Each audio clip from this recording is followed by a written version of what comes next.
bonjour à toutes et à tous. On est très heureux d'être parmi vous aujourd'hui pour vous parler d'un sujet qui nous tient particulièrement à cœur et qu'on a appelé la roadmap narrative. Alors, avant de rentrer dans le cœur du sujet, on tient absolument à remercier tous les sponsors qui se sont joints à l'événement parce que, voyez-vous, sans eux, ça serait tout simplement impossible d'avoir un événement. Donc, merci à eux. Alors, comme vous le voyez, on est assez nombreux sur scène, donc on va quand même se présenter. Moi, je m'appelle Christophe Adinky, je suis coach agile et associé chez SNSEI. Bonjour, Paul Jaillette, coach agile et product manager chez MC2I. Bonjour, Nora Djouri, je suis chef de projet chez Enedis au sein de la Digital Factory. Bonjour, Jean-Luc Pratt, je suis responsable d'un programme applicatif qui s'appelle PRIM pour plateforme régionale de l'information pour la mobilité au sein d'Île-de-France Mobilité, plutôt dans les directions métier de maîtrise d'ouvrage. Alors avant de commencer la conférence et de parler de la roadmap narrative, on voulait vous demander deux choses. On a besoin de vous.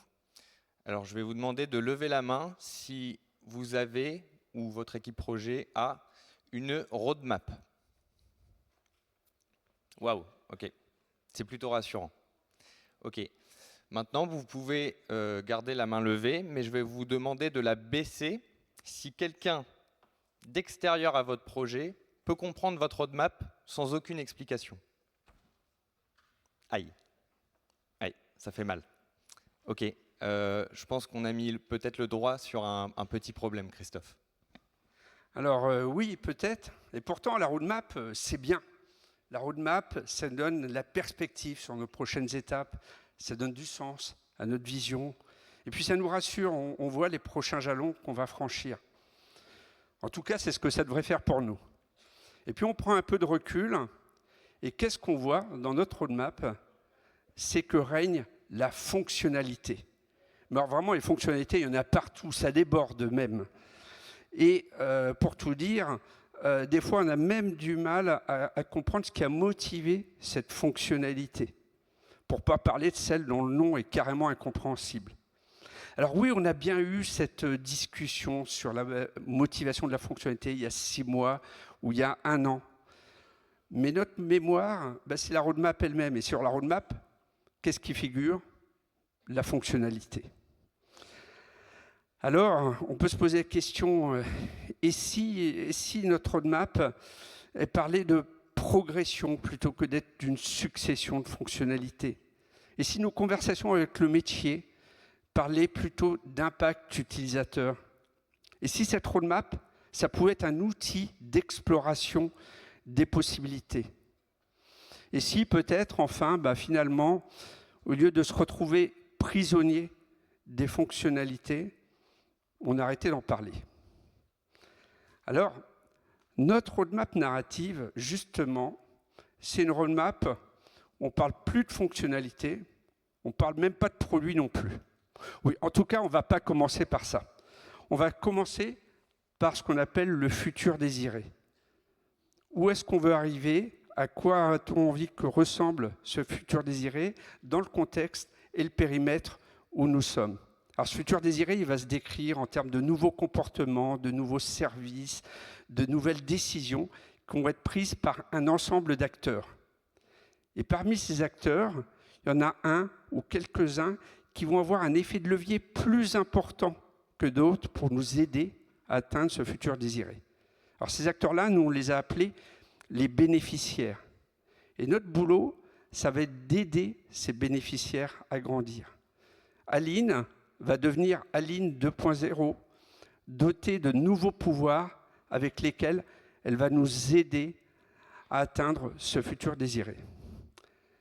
Alors Nora, est-ce que tu peux nous parler de la mise en œuvre de ce futur désiré au sein d'Enedis? Oui, alors nous, on l'a utilisé dans le cadre de nos projets, notamment lors de la phase de cadrage. Moi, quand j'ai commencé à expérimenter la roadmap narrative, je l'ai utilisée d'abord sur des petites expérimentations, des petites missions, et ensuite je l'ai intégrée dans la phase de cadrage d'un gros projet, ici et data. La roadmap narrative, c'est aussi un outil qui nous a permis d'aligner les différentes parties prenantes. En tant que chef de projet, travailler sur le futur désiré à travers plusieurs, on va dire, exercices, notamment se projeter sur que diraient les médias ou les journalistes sur la fonctionnalité, enfin en tout cas le produit qu'on met en service. Et en fait, on se rend compte que chacun a une vision différente avec ses propres mots. Et le futur désiré nous permet d'avoir finalement un cap commun, ce qui facilite énormément les choses au quotidien, notamment pour prioriser, faire de l'interpriorisation également. Le troisième volet, et ça je pense que Christophe, tu ne l'avais pas forcément anticipé, je l'ai utilisé aussi pour faire beaucoup de communication et de marketing en interne pour mettre en avant notre projet, ESSI, pour le défendre dans les comités de décision et surtout pour pérenniser le budget, ESSI, parce qu'on se rend assez vite compte qu'il y a beaucoup d'interlocuteurs qui ne saisissent pas forcément l'essence même de ce qu'on souhaite faire dans notre projet ESSI et data, quelle est la valeur, quel est le gain, et au-delà de ça, quelle est l'histoire qu'on souhaite raconter et quel est le futur qu'on souhaite atteindre. Voilà. Alors, comme on l'a dit, la clé pour atteindre ce futur désiré, cette progression, ça va être le bénéficiaire. Ce bénéficiaire, on va essayer de lui donner de nouveaux pouvoirs. Alors nous, on a appelé ça des capacités. Des capacités, c'est des choses que ce bénéficiaire n'était pas capable de faire avant, ou de nouvelles décisions qu'il va être désormais en mesure de prendre. Et cette roadmap, en fait, ça va être la progression des capacités qu'on va donner à notre utilisateur, à notre bénéficiaire. L'histoire qu'on va raconter de sa progression. Alors, je vais me retourner de nouveau vers Nora pour lui demander quel est son retour sur la mise en œuvre de ces fameuses capacités dont on verra qu'elles sont un peu au cœur de notre démarche. Oui, alors lorsque Christophe m'a exposé cette notion de capacité, on a passé beaucoup de temps déjà à comprendre ce qu'il y avait derrière. Et pour être honnête, la première fois était assez douloureuse, dans le sens où on s'est tous finalement confrontés à une feuille blanche. Finalement, quelles sont les capacités qu'on souhaite mettre à disposition de nos utilisateurs, qu'on souhaite mettre en avant dans le cadre de notre projet. Et ça a été vraiment très difficile parce que ça nous a confrontés sur finalement nos limites, nos angles morts, pardon.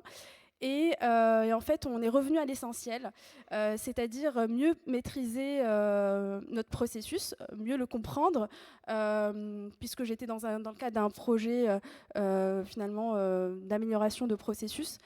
Et surtout, mieux comprendre nos utilisateurs. Moi, je pensais que j'avais saisi finalement leurs attentes. Et au final, imaginer les capacités qu'on souhaitait leur mettre à disposition, finalement, on se rend compte qu'on ne les connaît pas aussi bien. Et donc, ça nous a obligés de lancer aussi une démarche UX, d'aller sur le terrain, de mieux les comprendre et d'être en capacité, finalement, de proposer des fonctionnalités, des évolutions qui vont leur faciliter la vie, leur améliorer leur quotidien. Et surtout, ce qui a été vraiment très précieux, c'est que ça a permis aussi de s'assurer de la convergence entre les enjeux du projet, du programme et les retours du terrain. Et j'ai trouvé que c'était super intéressant de le faire dans ce sens. Voilà. Alors, les capacités, je vais y revenir dans un petit moment. Mais évidemment, cette roadmap narrative, elle nous parle de capacité utilisateur. À un moment donné, il faudra quand même délivrer des choses, délivrer une solution par rapport à ce qu'on veut faire pour ces utilisateurs, pour qu'ils puissent endosser ces super pouvoirs. Mais grâce à cette roadmap narrative, on n'est plus obligé de prévoir longtemps à l'avance les solutions qu'on va mettre en œuvre et qui vont s'accrocher finalement à ces capacités. En plus de ça, elle nous ouvre une perspective, cette notion de capacité, c'est qu'elle nous ouvre une perspective systémique. La solution par rapport à une capacité n'est pas nécessairement un produit numérique ou uniquement un produit numérique. Ça peut être faire intervenir la hotline, des commerciaux, des techniciens terrain. Bref, toutes les ressources finalement que l'entreprise peut accepter de mettre à notre disposition. Alors, revenons sur cette notion de capacité, parce que c'est vraiment le point essentiel de cette démarche. Alors, une capacité, qu'est-ce que c'est? C'est une action que notre utilisateur, notre bénéficiaire ne pouvait pas prendre avant, ou une décision qui va être nouvelle pour lui, ou alors une action de décision qu'il prenait déjà, mais qu'il pourra faire mieux, plus efficacement, ou à un meilleur moment. Alors dit comme ça paraît simple, mais ce n'est pas si facile que ça.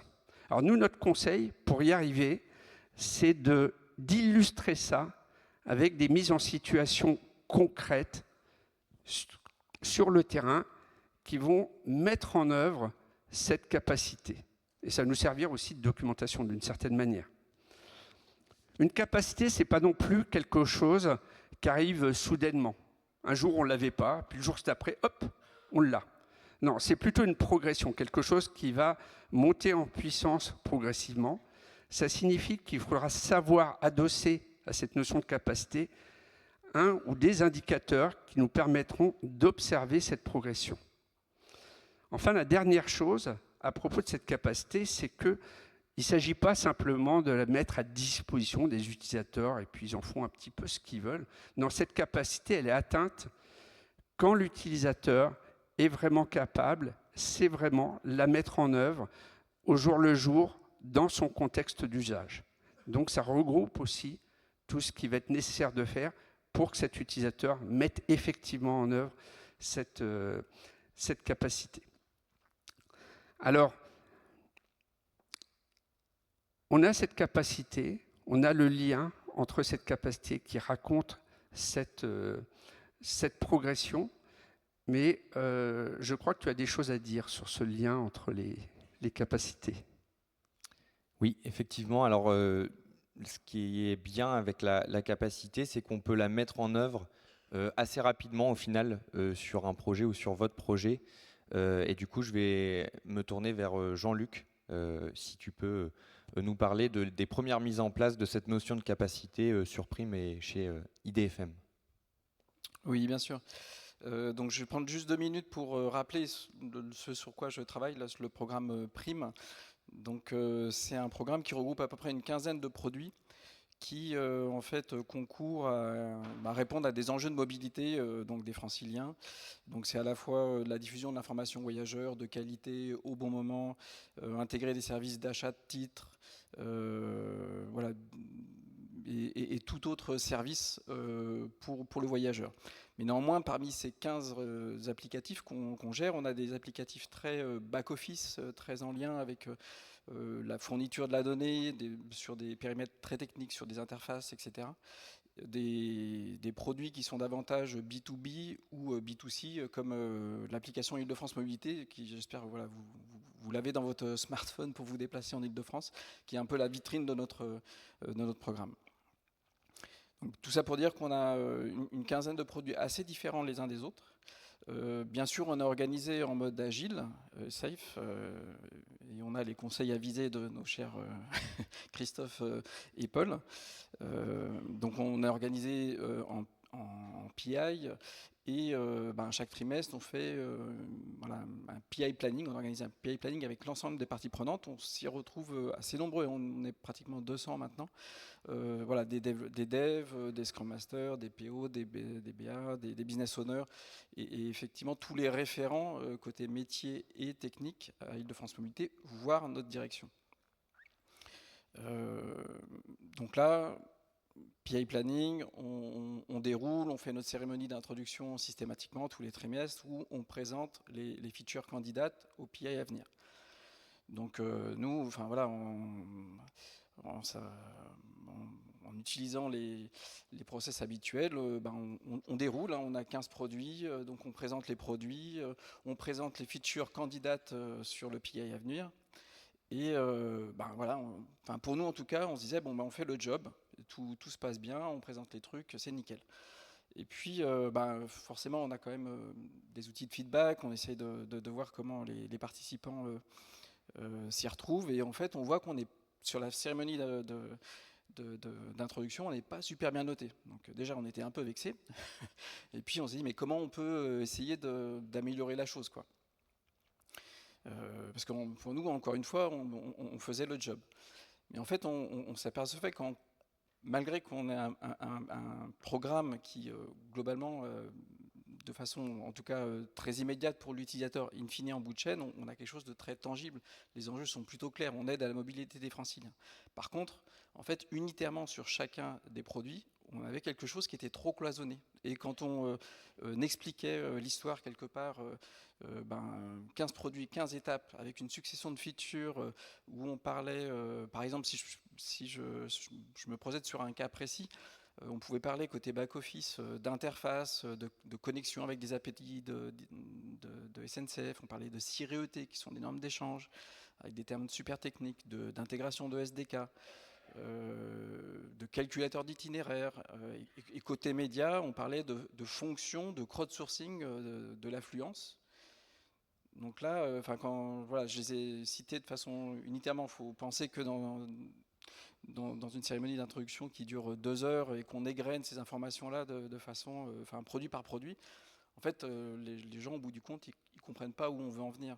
Et puis en plus, le fait de présenter de façon unitaire comme ça, les gens sont attentifs sur leur périmètre, et puis dès que leur périmètre est passé, je ne dirais pas qu'il y en a qui piquent du nez, mais pas loin, quoi. Et pour autant, un certain nombre de personnes, sauf les plus attentifs, ont réussi à capter ce qu'on voulait faire, qui est donner une nouvelle capacité aux voyageurs. C'est en fait d'avoir une information de bénéficier d'une information de confort avant de faire son voyage pour éventuellement choisir de se déplacer autrement en fonction de l'information dont il dispose. Donc du coup, l'origine, en fait, c'est là, c'est cet irritant-là qu'on a mesuré et qu'il fallait résoudre. Et du coup, on s'est dit comment on va essayer de le résoudre. Alors, on l'a fait de façon pragmatique. On a déjà commencé par le périmètre qui nous paraissait le plus simple.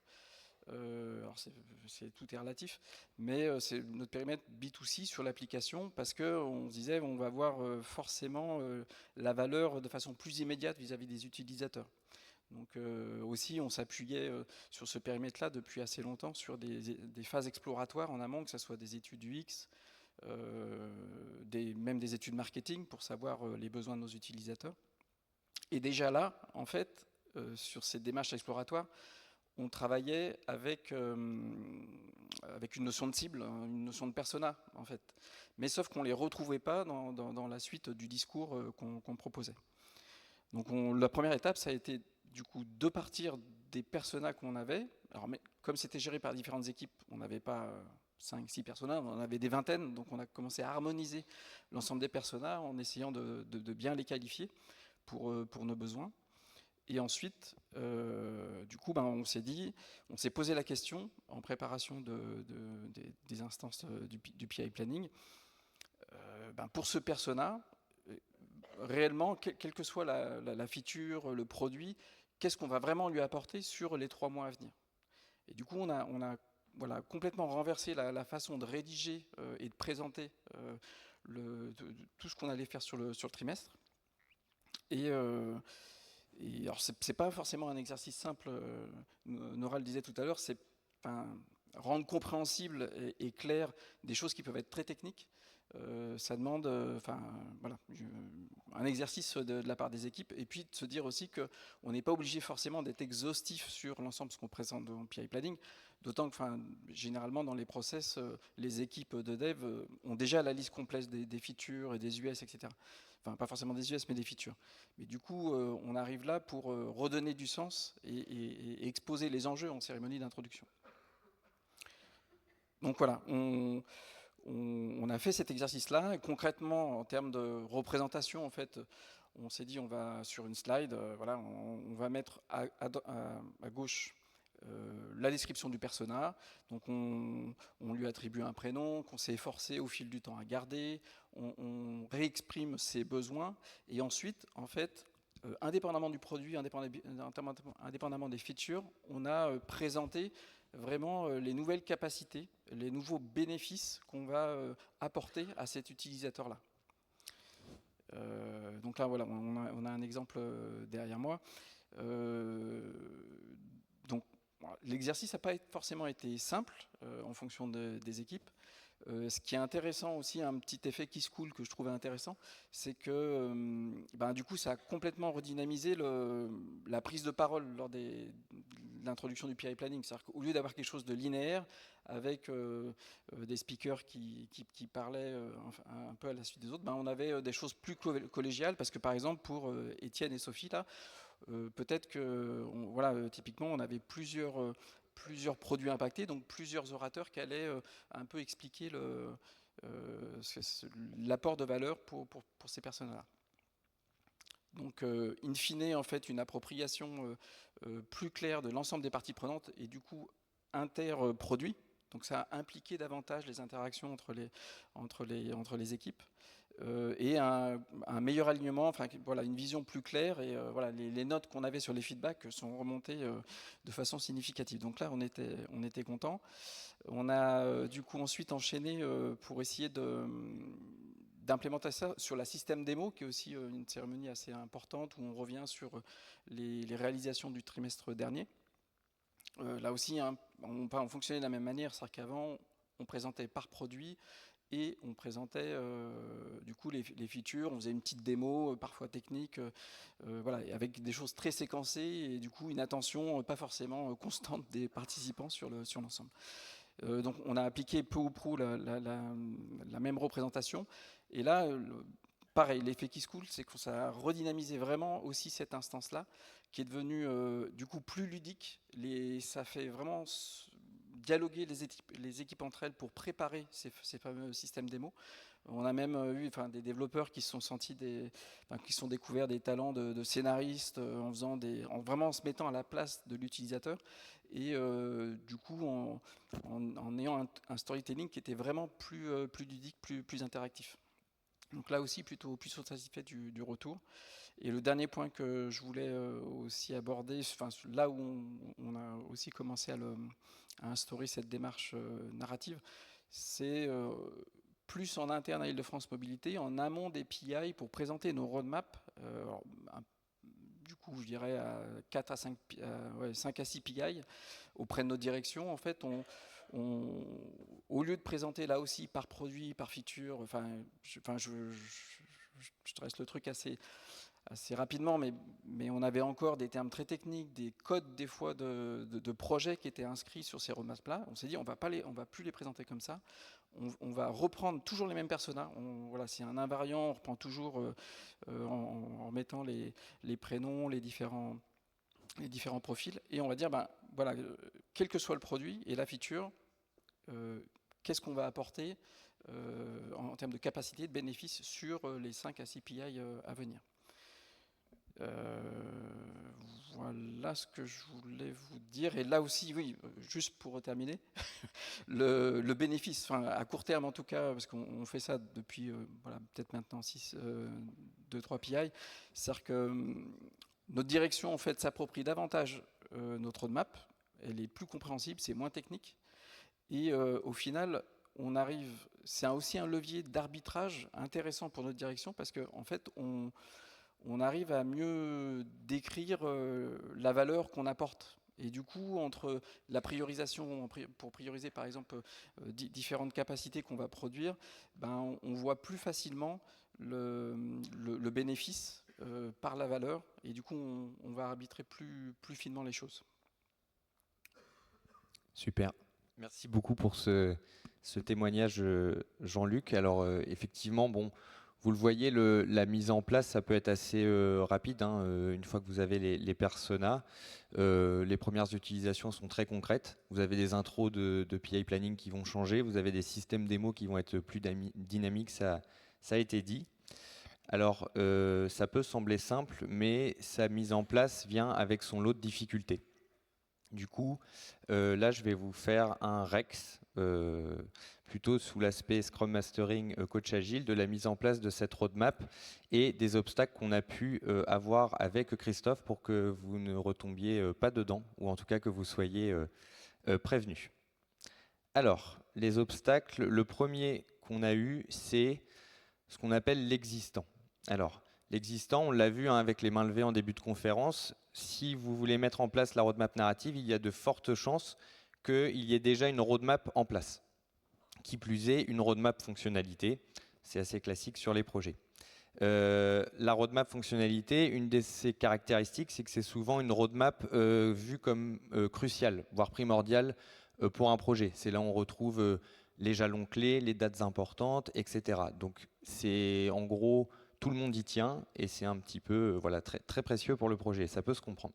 Donc nous, quand on arrive et qu'on dit on a une nouvelle approche, ça s'appelle la roadmap narrative.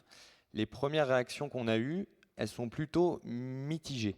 C'est-à-dire qu'on a eu des questions comme mais pourquoi est-ce qu'on a besoin d'une deuxième roadmap? Est-ce que c'est vraiment une deuxième roadmap?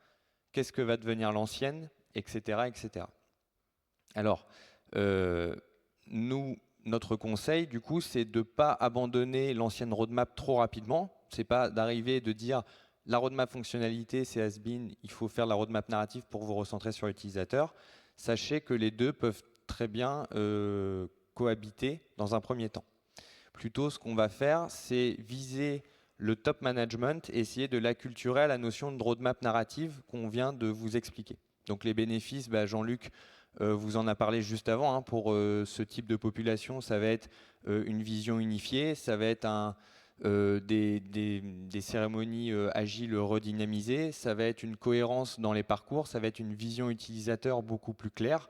Donc voilà, les arguments, il y en a plein, il faut évidemment les adapter au contexte de l'entreprise, mais ce n'est pas ce qui manque. Une fois que vous avez le top management qui est acculturé à cette notion, après, ça va vraiment devenir des sponsors pour vos équipes projets. Donc notamment, on va le voir et je pense que vous en doutez, mais les premiers concernés, c'est les PM et les PO, hein, très concrètement, c'est ceux qui vont gérer ça. Donc avec un sponsoring fort, on a du temps, des PM et des PO, et ça fait le lien avec mon deuxième point, parce que vous allez voir que du temps, pour mettre en place cette démarche, il va vous en falloir. Alors ça a été mentionné avant, mais le deuxième point, c'est la notion de capacité, qui n'est pas forcément si évidente que ça. Et on vous le dit par expérience. Alors encore une fois, on reprend l'historique. Donc on a très certainement une roadmap fonctionnalité déjà en place. On arrive, on veut mettre la roadmap narrative. Donc il va falloir procéder à ce qu'on appelle, nous, un retournement. Quand on dit retournement, c'est le retournement de la fonctionnalité vers une capacité. C'est-à-dire on va passer du comment au pourquoi. D'accord? Puisque, encore une fois, on ne parle pas de fonctionnalité dans une roadmap narrative.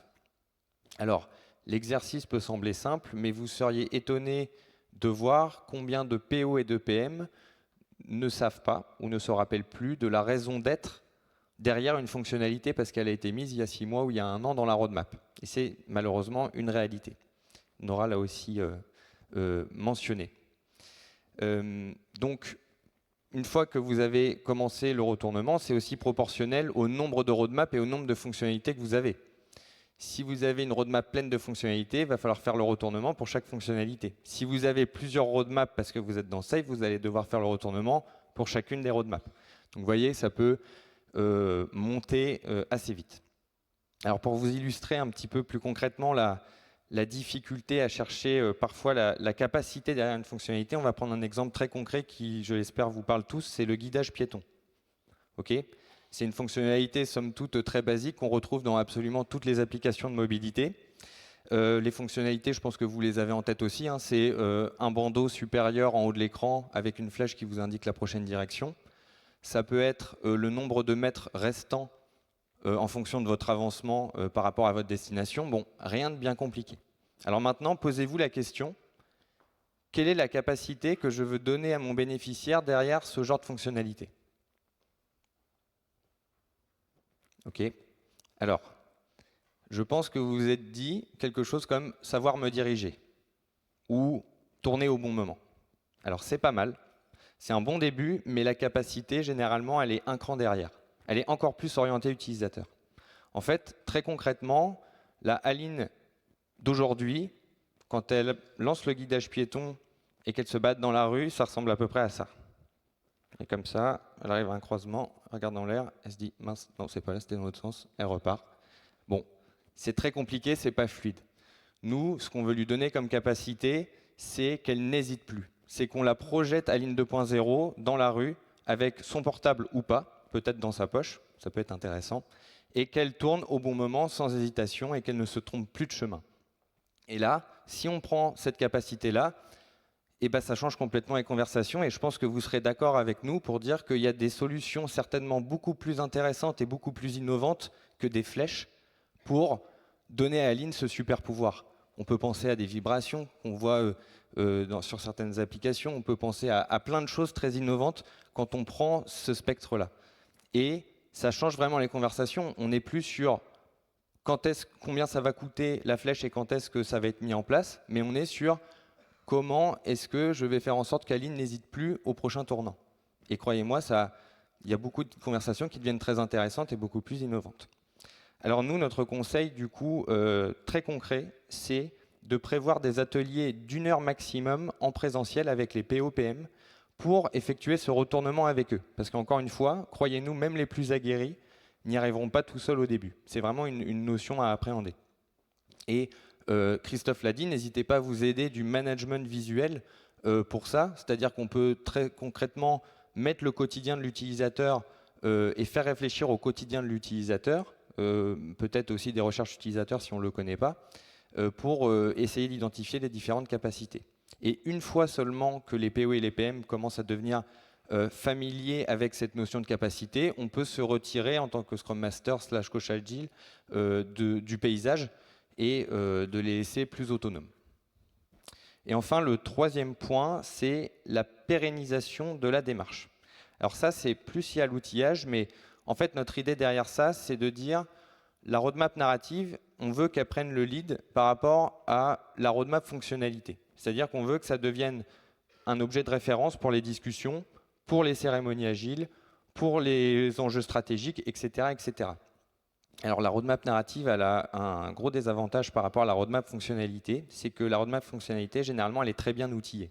Je pense que sur la plupart de vos projets, et on peut en être sûr dans le futur, tout va être globalement automatisé au niveau des roadmaps. On saisit une fois une feature dans un outil et il y a la roadmap automatiquement qui sort avec les différents enjeux. Donc pour les PO et les PM, c'est génial parce que c'est un gain de temps énorme et c'est la réalité du terrain. Le désavantage du coup de la roadmap narrative, c'est que généralement, quand on veut mettre ça en place, l'outil n'est pas encore paramétré pour accueillir les nouvelles notions qu'on vient de vous exposer. La notion de bénéficiaire, la notion de persona, la notion de capacité, de futur désiré. Alors, on peut, peut-être certains d'entre vous commencent à faire des liens avec des notions plus connues, comme les épiques, etc. Mais c'est encore assez flou. D'accord ? Nous, en fait, ce qu'on vous demande de faire, et là, si c'était à refaire, c'est ce qu'on ferait, c'est d'anticiper plus le besoin de mise à jour ou de mise à niveau de l'outillage existant pour accueillir ces nouvelles notions. Parce que très concrètement, ce qui risque de se passer sinon, c'est qu'il va y avoir la roadmap fonctionnalité qui va continuer à vivre pendant un temps. Ça va être très facile pour les POBM d'utiliser, de la mettre à jour. Et à côté, ils vont devoir mettre à jour la roadmap narrative, mais ce coup-ci à la mano. Donc ça peut être, voilà, les premières livrables, vous l'avez vu très concrètement, c'est des PowerPoint. Donc si on ne réduit pas cet écart et cette facilité de mise à jour, à un moment ou à un autre, le risque c'est que la roadmap narrative elle, ne soit tout simplement plus mise à jour parce que ça fait une double saisie pour les PO et les PM. Donc voilà, ça peut paraître un peu moins théorique, mais c'est la réalité du terrain et anticipez bien si vous souhaitez faire ça, la montée en gamme de vos outils sur cette problématique. Voilà, alors c'était les premiers obstacles qu'on a eus sur la mise en place depuis 2024, on va dire. Vous voyez que ce n'est pas un long fleuve tranquille, ça va vous prendre du temps, de l'effort et de la patience et de la vulgarisation. Mais on est et on reste persuadé que cette roadmap narrative, elle vous apportera beaucoup plus que ce qu'elle ne vous coûtera. Alors oui, effectivement, les difficultés, on ne vous l'a pas caché, il y en a. Mais des bénéfices, il y en a aussi vraiment beaucoup. Alors, on ne va pas vous faire une liste à l'après-vert, tous les bénéfices. On va juste se focaliser sur 3 qui nous ont paru vraiment particulièrement saillants. Le premier, ce qu'on appelait la vision hors des murs. Et oui, nos organisations, elles existent parce qu'elles ont un impact sur la réalité du bénéficiaire, des gens pour qui on travaille, qui se situent hors des murs de notre organisation. La roadmap narrative, ça va être un outil pour que constamment, en permanence, on réfléchisse par rapport à ce bénéficiaire qui est hors des murs de notre entreprise, avant de penser à ce qu'on va pouvoir faire pour lui en termes de delivery, de réalisation au sein des murs de notre entreprise. Donc c'est un vrai shift de mode de pensée. Le deuxième point, c'est les conversations. En réalité, les conversations, c'était notre motivation initiale sur la roadmap narrative. On veut changer les conversations.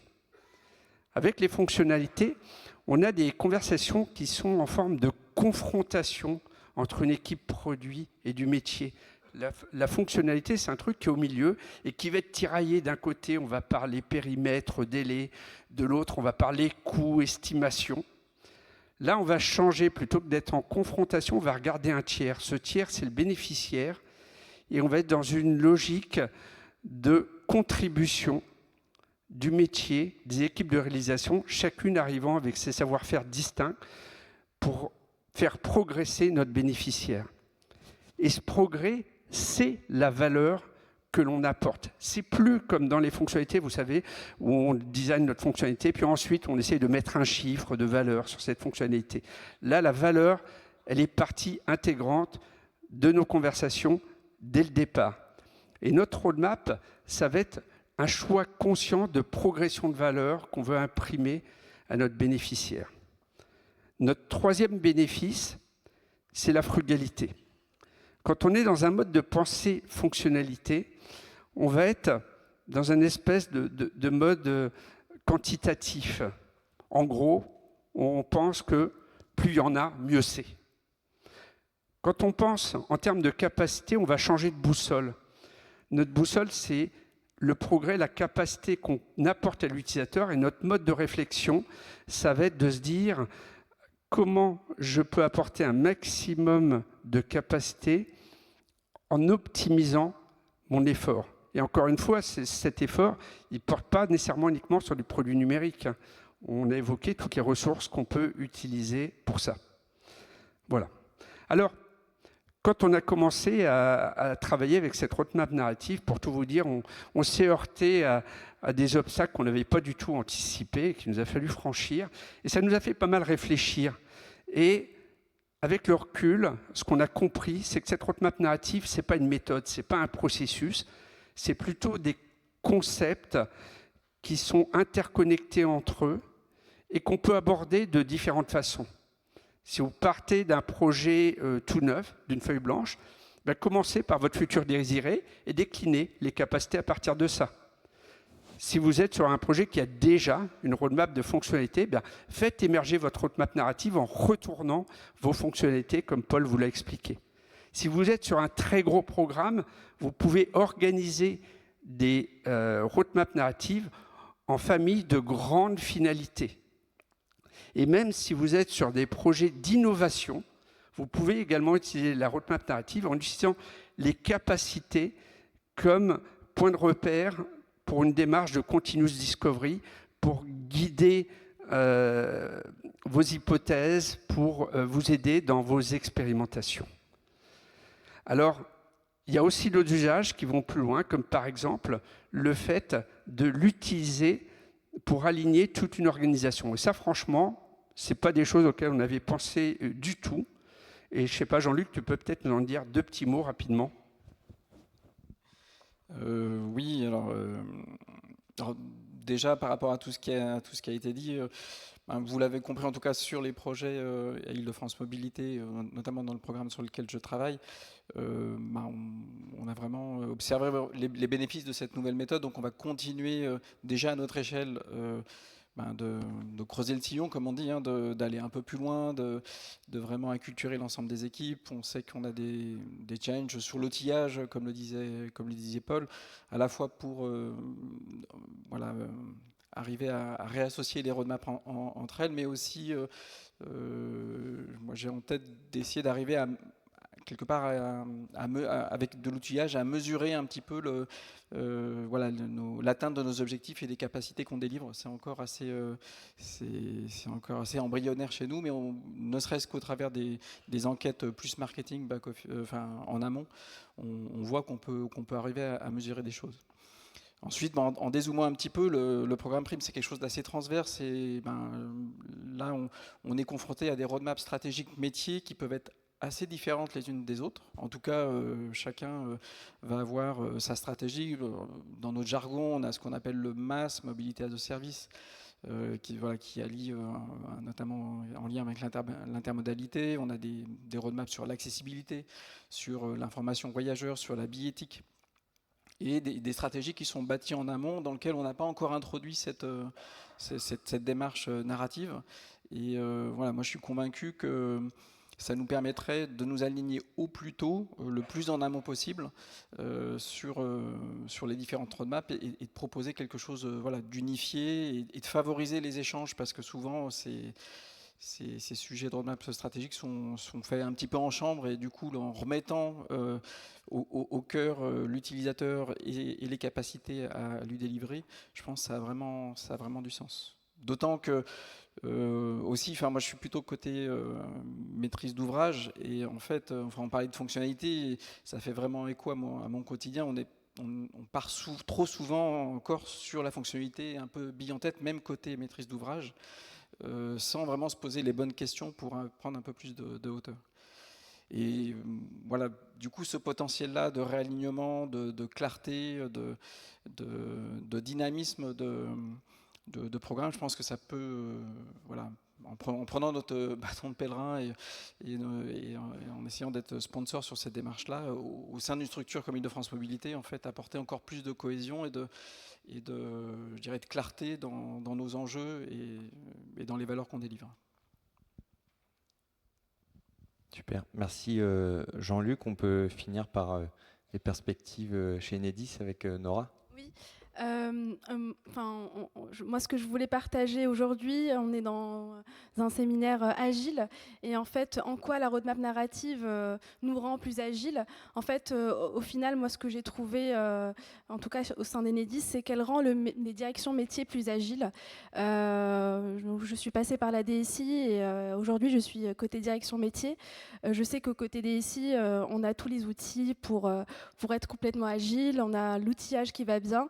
On a les cérémonies qui vont bien, etc. On a les coachs qui vont bien. Et côté métier, quand on a un projet d'envergure avec un fort impact, on va dire une forte dimension numérique, c'est pas forcément le cas. Et on est souvent drivé par la DSI, par les fonctionnalités qu'ils proposent et par la roadmap qu'ils proposent.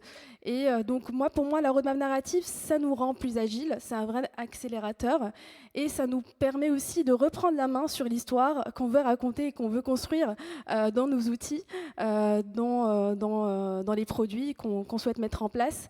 Et en ce sens, moi je trouve que c'est très puissant et c'est très fort, et ça nous a permis de nous structurer côté métier et d'être aussi fort de propositions vis-à-vis de la DSI, de les challenger aussi dans leur méthode, et c'est vraiment super.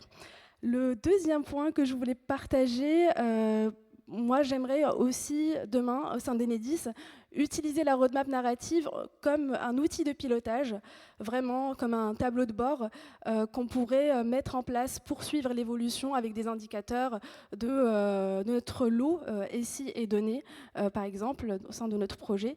Et ça, c'est vraiment le prochain challenge qu'on s'est donné avec Christophe. Le dernier point, c'est qu'on forme aussi beaucoup nos product owners, nos product managers, mais aussi on a commencé à former les directions métiers à la culture agile et produit, et à intégrer cet élément autour de la roadmap narrative. Et on va poursuivre ces sessions d'acculturation au sein de nos équipes. Merci à tous les deux pour vos témoignages, et merci Christophe. Et merci à tous pour votre écoute. Du coup, on serait ravis de... Ouais, merci.